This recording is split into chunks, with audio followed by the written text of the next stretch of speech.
Assalamualaikum warahmatullahi wabarakatuh. Bismillah walhamdulillah wal khairu wa syarru bi masyiatillah la haula wala quwwata illa billah ba'd. Teman-teman sekalian yang dimuliakan oleh Allah Subhanahu wa taala, alhamdulillah hari ini kita dapat melaksanakan kembali perkuliahan kita. Pertemuan kedua insyaallah untuk mata kuliah usul fiqh kedua di semester 3 untuk non-rek ya.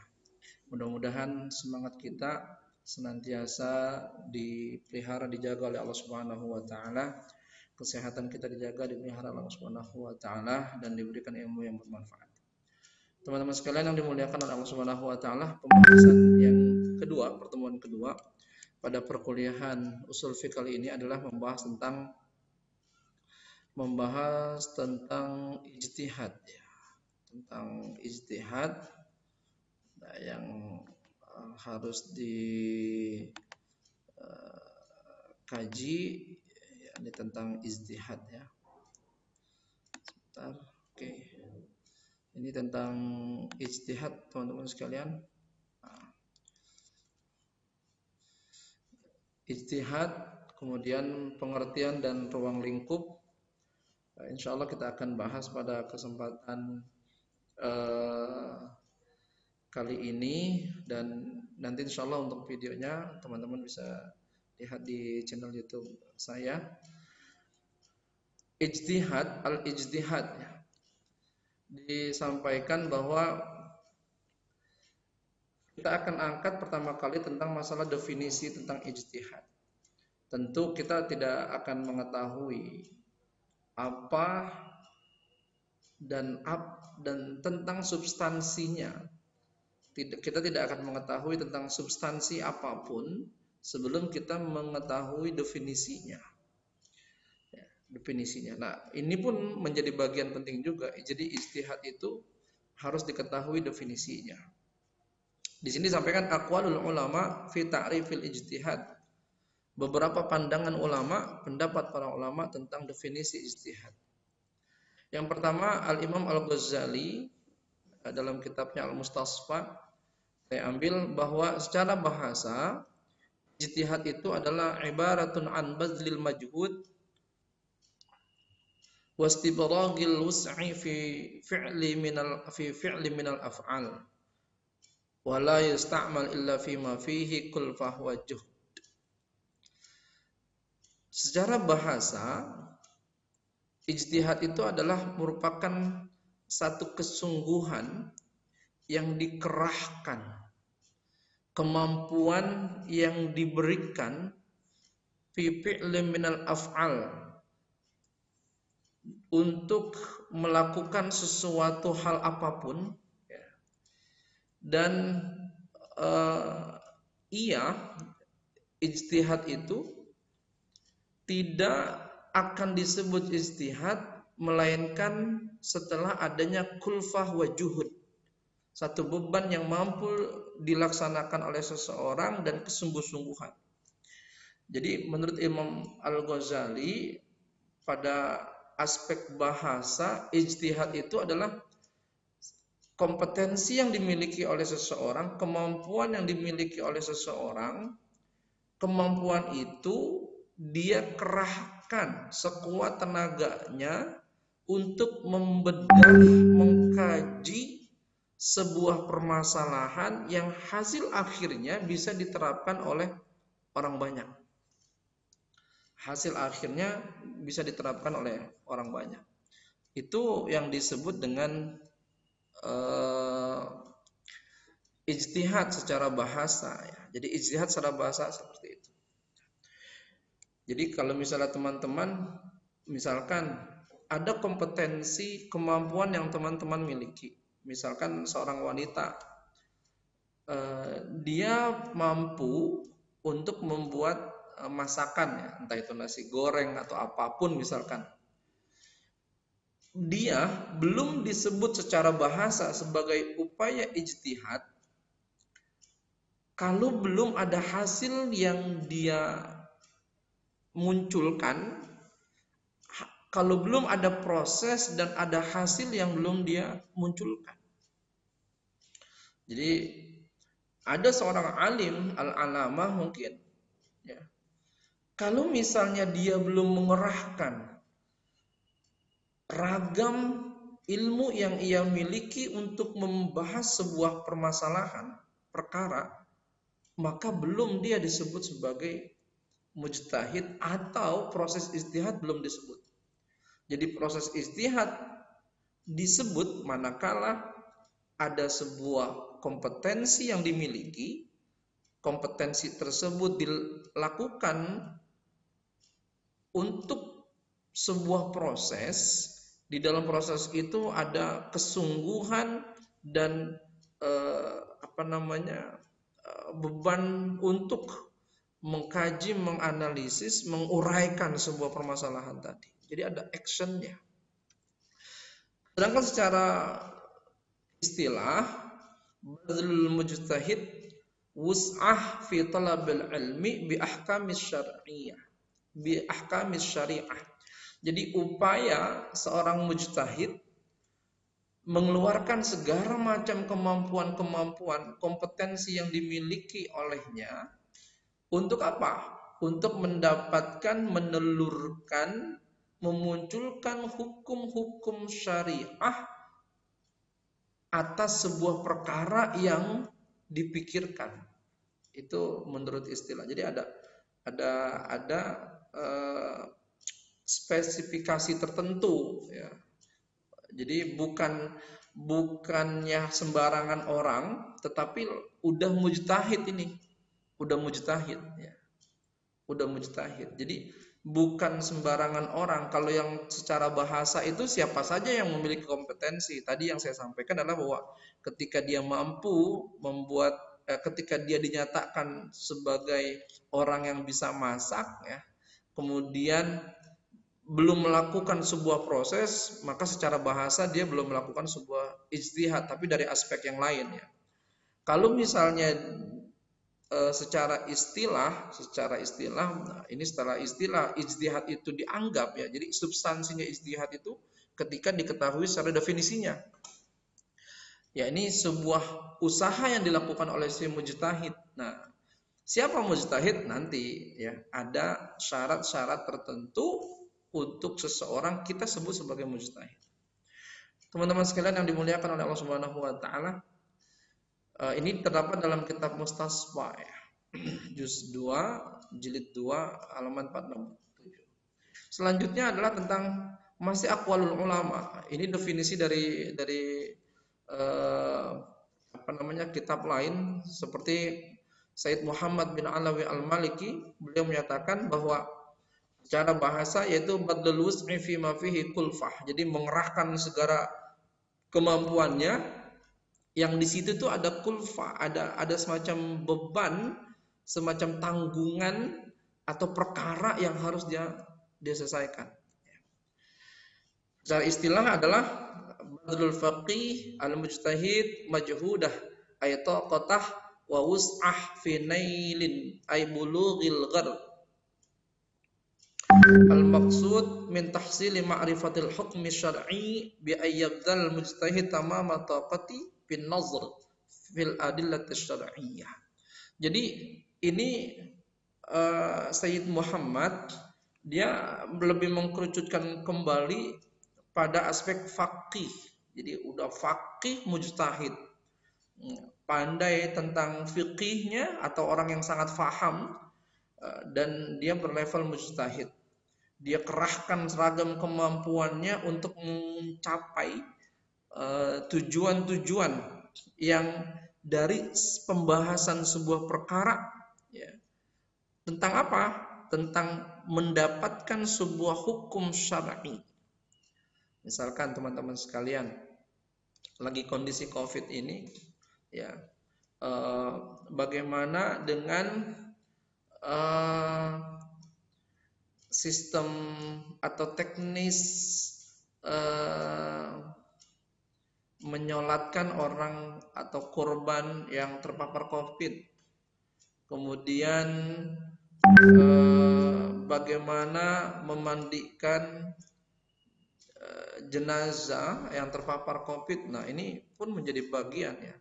Itu kemampuan yang dia miliki, ragam ilmu yang dia miliki, ilmu agama yang dia miliki itu dimaksimalkan, ya. Untuk apa? Untuk menelurkan hukum tentang boleh, misalkan boleh bahwa jenazah yang terpapar COVID hanya ditayamumkan, misalkan, ya. Atau sistemnya disemprotkan saja, misalkan, dan seterusnya. Dia harus dipakai peti, dilapisi plastik dan seterusnya. Itu menurut Said Muhammad bin Alawi Al-Maliki. Tapi titik temunya ada. Titik temunya ada antara Al-Imam Al-Ghazali dengan Said Muhammad. Titik temunya untuk definisi ini ada, yakni apa? Yakni mengerahkan ragam kompetensi yang dimiliki untuk mengetahui hukum syariat dari sebuah perkara yang dibicarakan. Ya. Kemudian ini dalam kitab Al-Qawaid Al-Asasiyah fi Ushul Fiqh. Ya. Selanjutnya adalah dalil tentang ijtihad itu ada atau tidak. Di sini Syekh Wahbah Zuhaili dalam kitab Ushul Fiqh beliau menyatakan al-ijtihad fardun wal mujtahid ma'jur. Ijtihad itu dihukumi fardu dan mujtahidnya itu diberikan pahala. Aujabal Quran Al-Karim al-ijtihad fi ayatin katsirah. Minha qauluhu ta'ala inna anzalna ilaikal kitaba bil haqqi litahkuma bainan nasi bima arakallah.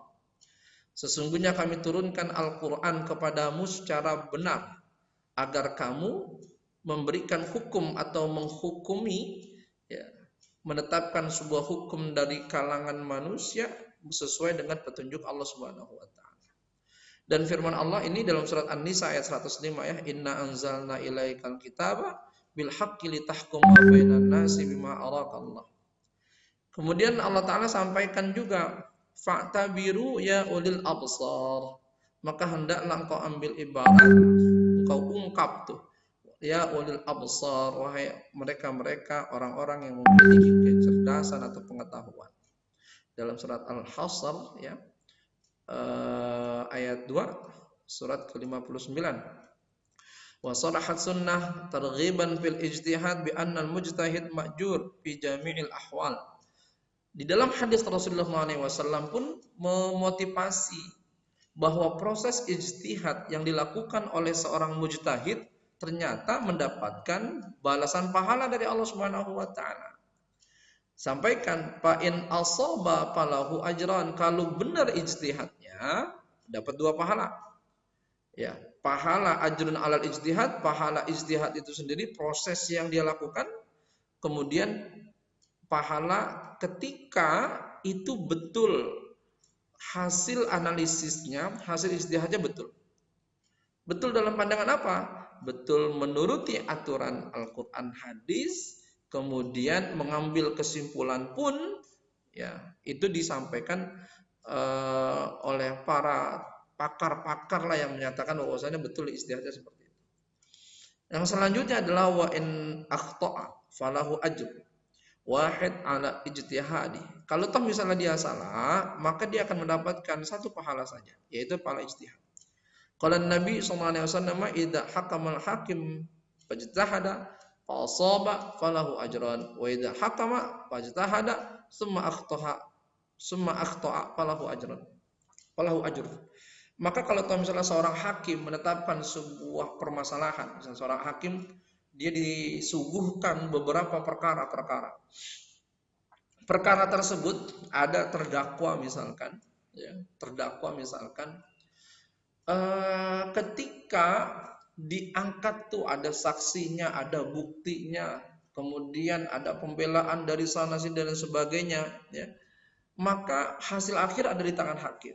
Apa hakim bilang? Berdasarkan bukti, saksi yang ada, bla bla bla bla, maka kami putuskan Anda dihukumi sekian tahun, Anda dihukumi puluhan tahun, jeget misalkan. Tiba-tiba bahwa saksi-saksi itu atau bukti-bukti itu ada rekayasa, dan itu baru diketahui oleh hakim. Ya. Nah, salahlah hakim dalam menentukan sebuah keputusan, maka walaupun salah tetap dia dapat pahala. Tapi kalau misalnya saksi tadi betul, bukti tadi betul adanya, dia akan dapat pahala dua, dapat pahala dua. Jadi demikian teman-teman sekalian ya. Jadi bahwa ijtihad itu ada dalil yang memang diperintahkan oleh Allah Subhanahu wa taala ya. Jadi ada dasarnya tentang pelaksanaan ijtihad. Selanjutnya teman-teman sekalian, ini terdapat dalam kitab Al-Wajiz fi Ushul Fiqh ya. Selanjutnya teman-teman sekalian yang dimuliakan oleh Allah Subhanahu wa taala, hukumul ijtihad ya. Hukum ijtihad menurut Syekh Muhammad Al-Khudari. Kalau tadi adalah dalilnya. Dalil pelaksanaan ijtihad ada nggak dari Al-Qur'an? Dalil pelaksanaan ijtihad ada nggak dalam hadis Nabi Muhammad SAW? Nah, kalau ternyata kedua-duanya ada di Al-Qur'an, ada ya dijelaskan dalam surat An-Nisa tadi, kemudian pun hadis pun ada. Jadi siapa yang betul ijtihadnya mendapatkan dua, siapa yang salah dari ijtihadnya mendapatkan satu pahala. Nah, sekarang hukum ijtihad itu sendiri.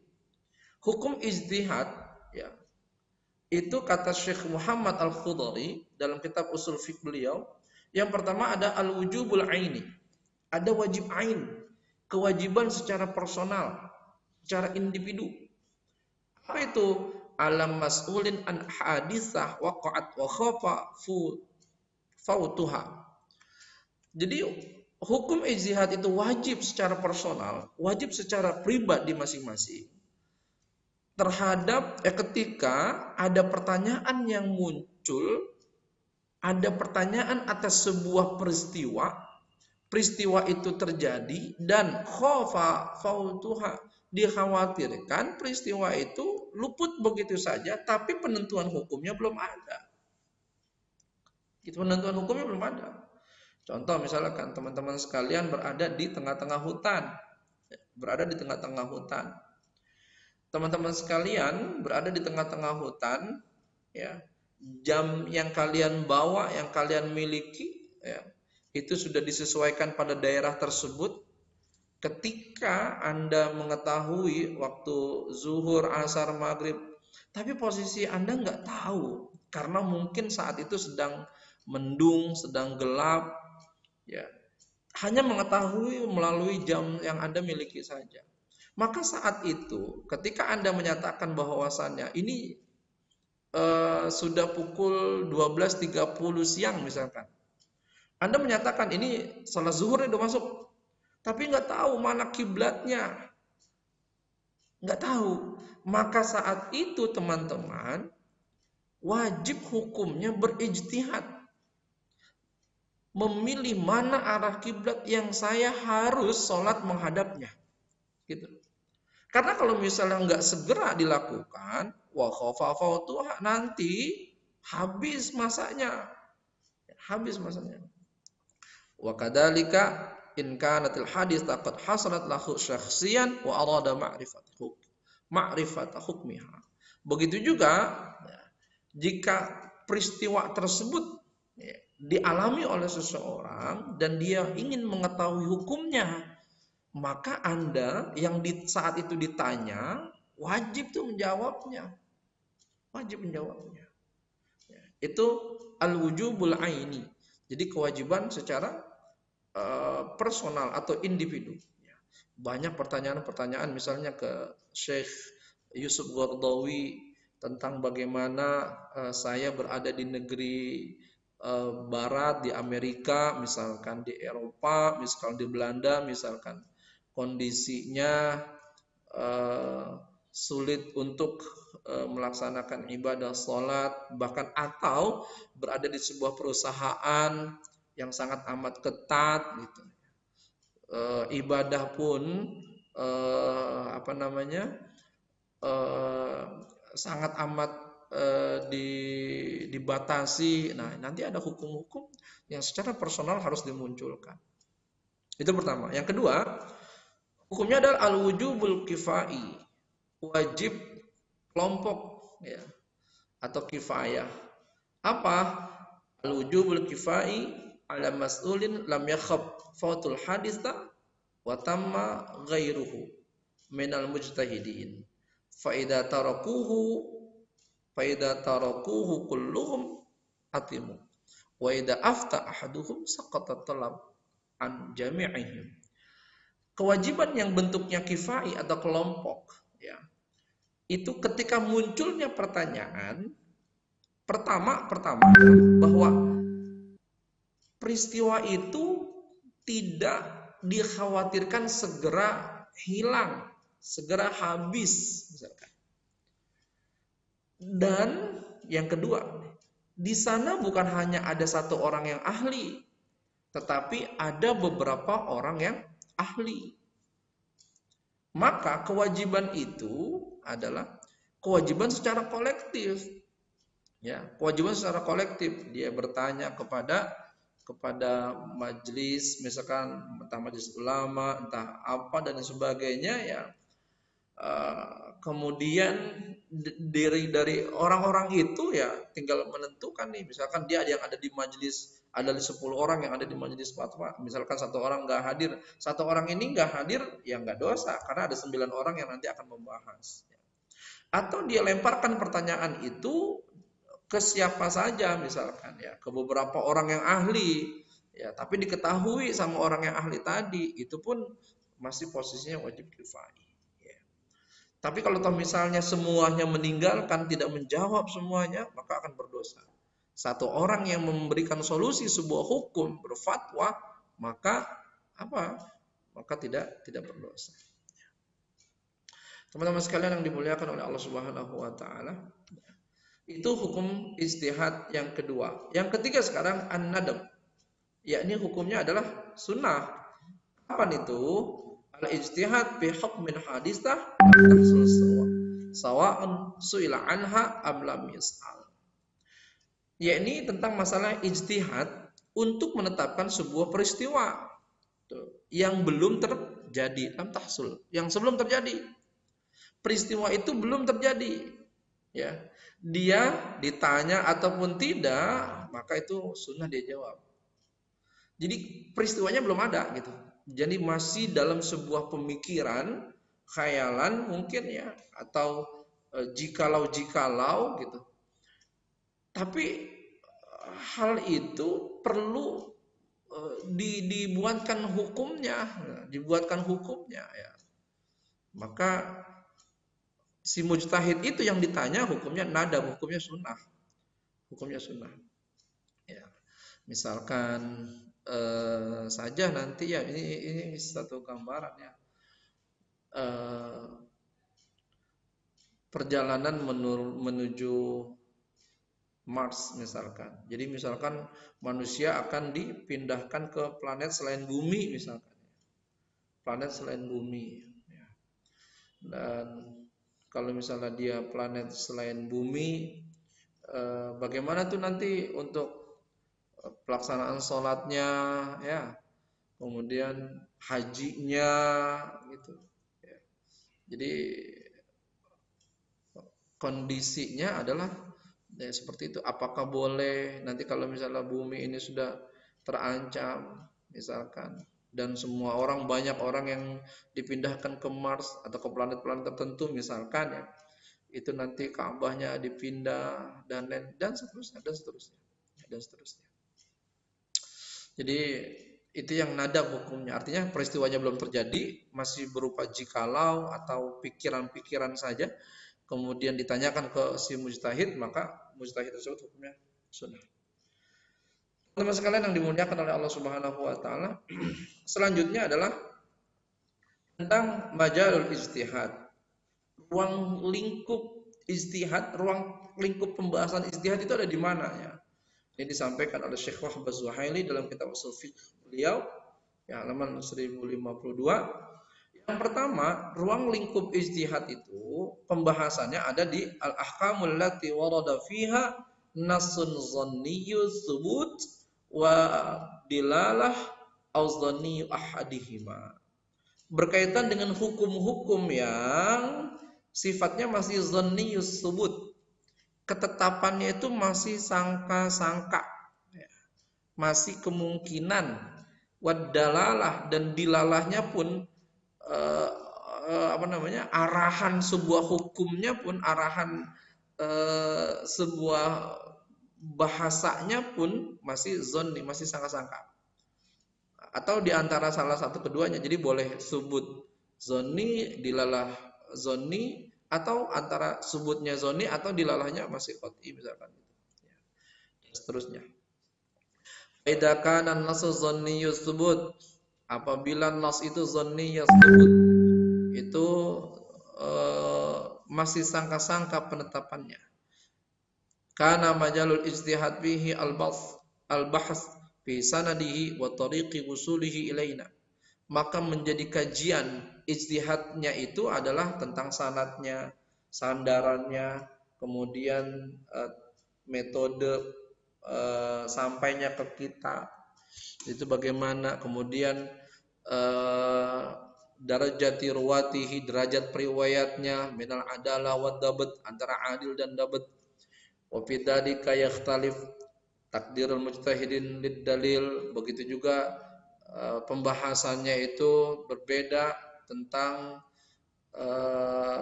penentuan para mujtahid untuk sebuah dalilnya. Fa ba'duhum ya'khudhu bihi litnani ila thubutihi, ada yang aspeknya itu kepada kemantapan subutiyahnya, ketetapannya. Ada sebagian yang mengerahkan kepada periwayatannya. Kemudian mimma yu'addi ila ikhtilafil mujtahidin fi katsiri min ahkamil fiqh al-ilmiyah al-amaliyah, atau juga mimma yu'addi ila ikhtilafil mujtahidin, ya, di antara yang dapat yu'addi ila ikhtilafil mujtahidin, membawa kepada perbedaan para mujtahid, ya, dalam hukum-hukum yang beredar, ya, ini kaitannya dengan hukum fikih pada aspek amaliyah.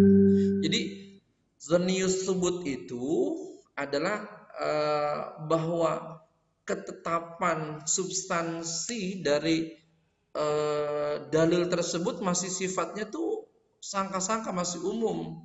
Dibahas sanadnya, dibahas perawinya, dibahas kandungan isinya gitu. Apakah sesuai hadis ataupun tidak, pada aspek itu masih zanniyus subut. Yang kedua, zanniyud dalalah kana al-istihad bihi al-bahth bi ma'rifatil ma'na al-murad min an-nas wa quwwati dilalah 'ala al-ma'na, tentang maknanya, ya, inti daripada teks yang sedang dibahas itu. Atau jadi gini, ada perkara, kemudian perkara itu dimunculkan hukum-hukum, kira-kira hukum ini dimunculkan nas, dalil-dalilnya, kira-kira dalil ini mengena nggak kepada perkara yang akan dibahas tadi. Substansi perkara cocok nggak dengan dalil yang memang yang memang dimunculkan oleh si mujtahid tadi. Nah, itu zanniyud dalalah, ya. Di sini sampaikan kana al-ijtihad bihi al-bahs bi ma'rifatil ma'na al-murad min an-nas wa quwwati dilalatihi 'ala al-ma'na. Fa rubbama yakun nas 'aman wa qad yakunu mutlaqan. Terkadang nas yang diangkat itu 'am ataupun mutlaq. Wa rubbama yadidu bi sighatil amr aw nahi, atau terkadang pun dalil itu, nas itu ada sigat amr atau nahi, perintah atau larangan. Wa qad yashhidu dalil 'ala, dan terkadang dalil menunjukkan kepada makna bitariqil ibarah, dengan cara melalui jalan ungkapan, mengungkap realnya, awil isyarah, atau dengan isyarat, atau selain keduanya. Wa hadza kullu majalul ijtihad, semuanya ini merupakan ruang lingkup pembahasan ijtihad oleh para ulama mujtahid. Para teman-teman sekalian yang dimuliakan oleh Allah Subhanahu wa taala, farubbama yakunul ambaqian ala umumi wa rubbama yakunu mukhassas bi ba'd madluli wal mutlaq qad yajri ala itlaqi wa qad yuqayyad wal amr wa in kana fil asl al wujub fa rubbama yurad bihi an-nadab aw al ibahat wan nahy wa in kana haqiqatan fi tahrim fa ahyanan yusraf ila al karahah wa hakata. Jadi dilihat itu dalil-dalil yang dimunculkan secara substansi. Misalkan kalimatnya amr, perintah, ya, perintah misalkan. Fatahajjat bihi nafilatan lak, misalkan entah itu terkait entah tahajud, terkait masalah apapun lah bentuknya ya. Jadi apakah perintah itu menunjukkan atas wajibkah, sunnahkah gitu. Kemudian kalau misalnya larangan, apakah larangan itu menunjukkan atas haramkah, atas makruhkah, dan seterusnya. Jadi itu merupakan ruang lingkup ijtihad yang diangkat oleh para ulama. Kemudian teman-teman sekalian, ini ada satu lagi, yang kedua ruang lingkupnya itu malanasun fihi aslan, yang tidak ada nasnya sama sekali. Kalau tadi kan ada nasnya, tapi nasnya itu dia bahasannya adalah bahasan yang zonniyus subut dan zonniyud dilala, atau salah satu di antara keduanya. Kalau sekarang ini nggak ada nasnya. Yang kedua ini jika tidak ada nasnya. Wa yatakanatil hadits la nas wala ijma' fi, la nas wala ijma' fi, tidak ada nas dan juga tidak ada ijma' padanya, fa majalul ijtihad fiha wal bahts an hukmiha bi adillatin aqliyah kal qiyas wal istihsan al masalih al mursalah aw al 'urf aw al istishab wa nahwiha min al adillah al mukhtalaf fiha, wa hadha babun wasi' lil khilaf bainal fuqaha. Jadi yang tidak ada nasnya itu ya, maka ruang lingkupnya adalah dimunculkanlah tuh dalil-dalil, argumen-argumen, dalil-dalil tentang menggunakan qiyas, aspek istihsan, mana yang lebih baik dilakukan, kemudian adakah aspek maslahah mursalahnya, uruf kebiasaannya ataupun istishab. Nah, nanti akan kita bahas satu persatu insyaallah.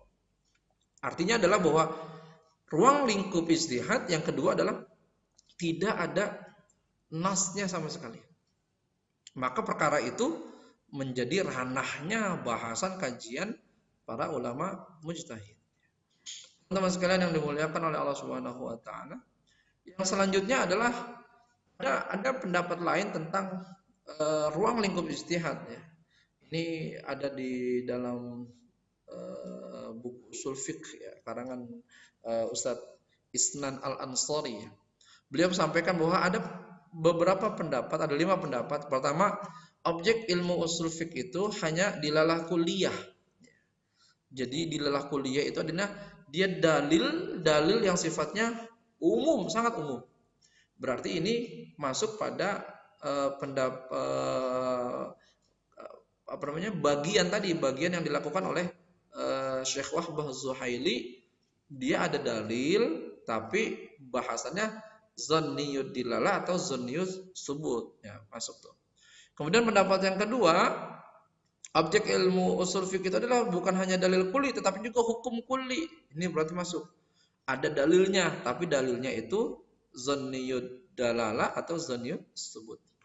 Pendapat ketiga, objek kajian usul fiqh itu hanya hukum kulli saja. Hukum kulli, hukum ijmal, hukum menyeluruh saja. Ini pun pada aspek masuknya di ada dalil tapi adakah zanniyud dilal atau zanniyud subut. Yang keempat, objek kajian usul fiqh itu meliputi 3 hal, dalil, istidlal, dan mustadil. Yang kelima, objek kajian usul fiqh itu adalah dalil dan hukum kulli dan mukallaf. Ini di antara pendapat Ustadz Isnan tentang masalah apa saja sih yang menjadi ruang lingkup bahasan usul fiqh. Selanjutnya rekan-rekan sekalian yang dimuliakan oleh Allah Subhanahu wa taala, alhamdulillah untuk maraji'nya saya menggunakan usul fiqh Islam karangan Dr. Wahbah Zuhaili, kemudian Al-Mustasfa min Ilmil Usul karangan Imam Abu Hamid Muhammad bin Muhammad Al-Ghazali, kemudian Al-Qawaid Al-Asasiyah dalam usul fiqh Makkah Mukarramah, kemudian Isnan Ansari ya, di dalam rumah fikih publishing ya. Kemudian yang terakhir ada usul fiqh Muhammad Khudari ya, itu beberapa pembahasan tentang ijtihad. Kesimpulan yang dapat kita ambil adalah teman-teman sekalian bahwa ijtihad itu adalah sebuah upaya memaksimalkan kompetensi yang dimiliki oleh setiap oleh setiap orang. Ya, kompetensi itu digunakan untuk membahas sebuah perkara yang hukum ahkamnya belum ada. Ya, kemudian perkara ini dicarikanlah dicarikan dalil, adakah perkara ini masuk dalam dalil yang ini, dan dalil ini sifat dalilnya adalah masih pada zaniyus subut dan zaniyut dilalah. Jadi kondisinya seperti itu, ya. Lalu kemudian diangkatlah permasalahan itu, dikaji permasalahan itu, baru menelurkan hukum-hukum tertentu setelah ada proses pengkajian. Di masa pandemi ini banyak teman-teman sekalian yang muncul istihad tentang hukum yang secara substansi sebenarnya permasalahan itu sudah dibahas oleh para ulama-ulama. Jadi embrionya sudah ada. Jadi bukan hanya di masa pandemi ini ya, perkembangan teknologi pun ternyata kan memberikan pengaruh yang luar biasa untuk dimunculkannya sebuah hukum, teman-teman sekalian ya. Jadi tentang perkembangan teknologi itu pun menjadi menjadi sebab bahwa hukum, bagi contoh-contoh sederhana, bagaimana hukum jual beli dengan sistem dropship ya, kemudian bagaimana tentang sekitar hukum online lah, ya. Dan banyaklah semuanya ya.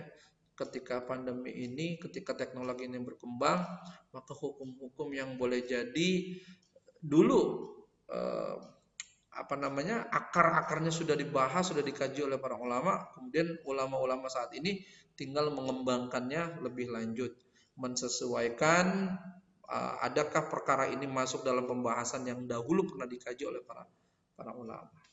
Teman-teman sekalian yang dimuliakan oleh Allah Subhanahu wa taala, itu mungkin untuk mata kuliah pertemuan yang kedua tentang usul fiqh di semester 3 non-rek ini.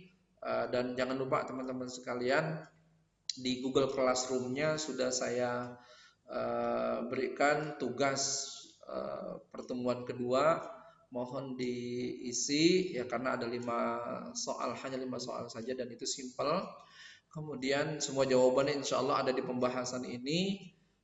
Kemudian jangan lupa setelah nanti dikerjakan, dari dibukanya Google Classroom, kemudian nanti link tersebut menuju kepada Google Form. Setelah selesai, maka di Google Classroom-nya ya diklik kembali sebagai, kurang lebih bacaannya di Google Classroom itu sebagai sudah selesai ya, sebagai sudah selesai atau apapun yang pernah kami sampaikan di grup WhatsApp ya. Jadi mohon kepada teman-teman sekalian dapat mengikuti perkuliahan dengan sistem daring seperti ini, tetap semangat dalam menuntut ilmu. Mudah-mudahan kondisi ini pun tidak merubah semangat kita, manfaat ilmu tersebut yang akan kita dapati. Itu saja yang dapat disampaikan, insya Allah ada manfaatnya. Kurang lebihnya mohon maaf, ada segala kesalahan pun mohon maaf.